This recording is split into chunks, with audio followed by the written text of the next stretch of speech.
Um, so I'm just gonna make a video of this real quick, just so that you can see how I did this, because I'm not gonna have all these little things with me. Limited space as well. Okay, so I'm gonna illustrate a couple things first real quick. So I'm gonna use some hair ties actually. The way that these loop together, because I'm basically just gonna make some big loops of the plastic. So the loops are gonna go together kind of like this, where each one is just gonna loop through the next one. And while it's not seamless, I'm not using knots. So it is, and especially once it's crocheted into something, it's gonna be smooth.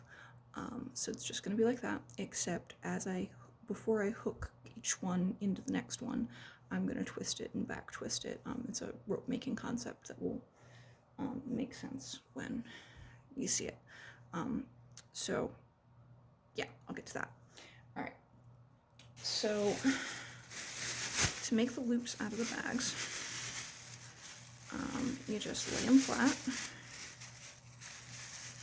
smooth it out a little bit,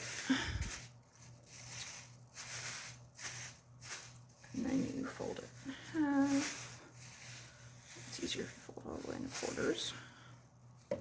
Snip off the handles. Got this idea actually from another video.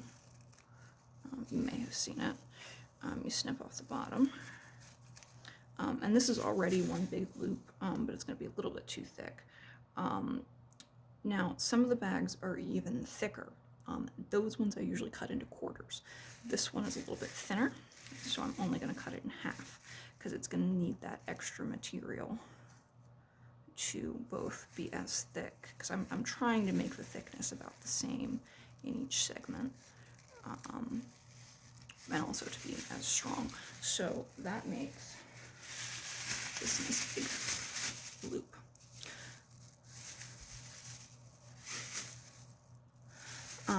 And then I'll start by showing the twisting, the back twisting, because that'll also show you how to start the strand, like the whole, yeah. So you just twist in one and get it nice and twisted up. And then what you will notice is that when you let it slack, it wants to twist back on itself on its own. Because what that's doing is once it's twisted, when you fold it in on itself, it wants to fold that way because it allows the fibers to straighten themselves back out along the length of it. But they straighten themselves back out as this nice twisted strand that's together.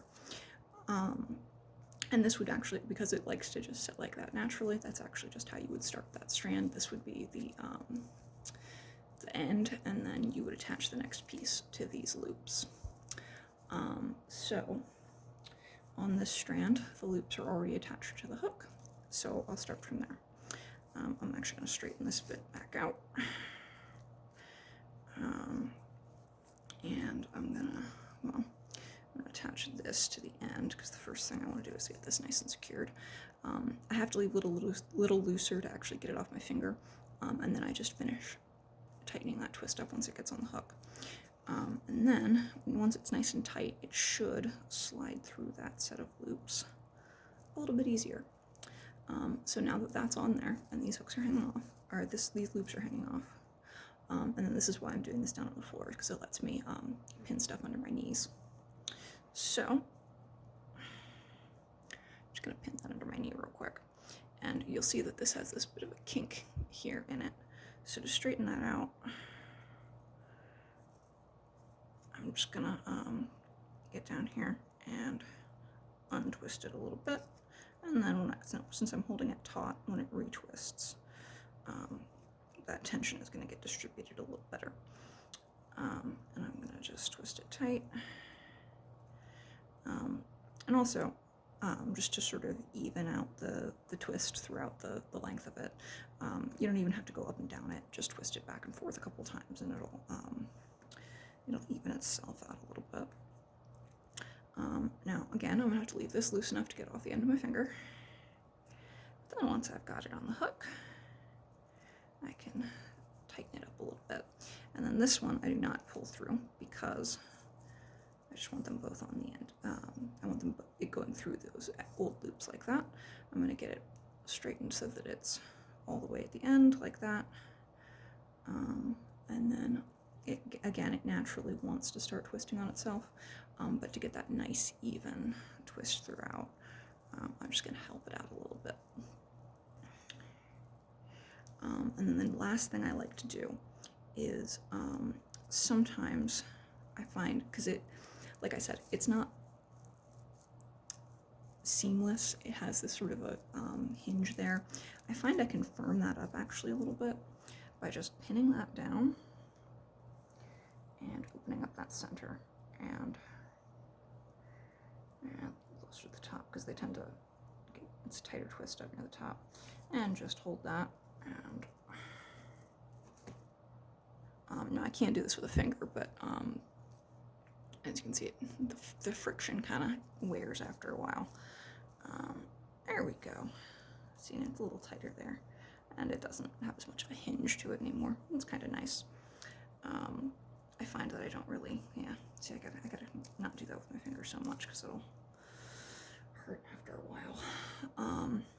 So let me put on another strand. And I do try to vary the color a little bit throughout, but I've had various amounts of various colors at all kinds of points. You'll notice there's even some red mixed in there if you look. Most of them are black, white, or gray, but right now I have mostly dark ones, so I'm going to keep going with the dark for a bit before I switch to some whites. So again, twist, twist, twist, twist, twist.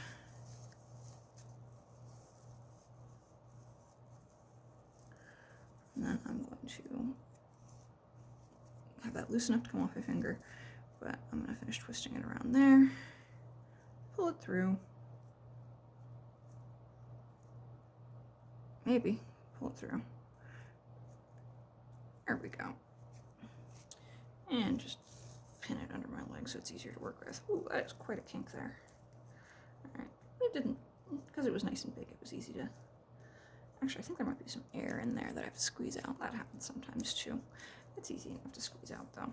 But yeah, just back and forth.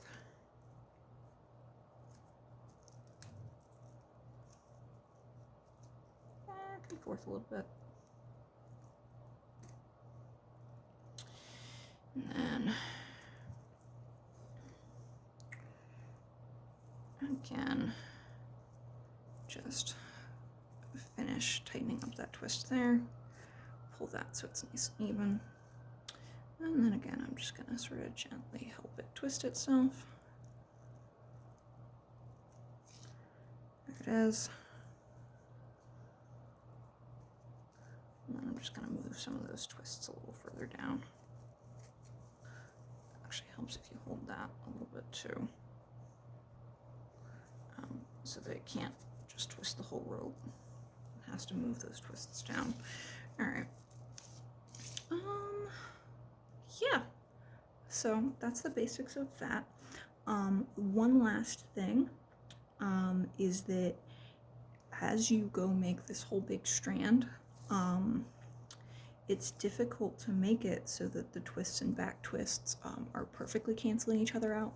So it does usually wind up with a little bit of more of a twist in one direction or the other, which means it's going to want to try and curve back on itself. And that, you can actually just let it right itself if you let it hang down. The thing is, though, is you don't want to let it, you don't want to let these ends come undone. So I actually just, when I let it right itself, I just put a little clip through it first. And then, so they can't come undone. And then when I stand up to wind it,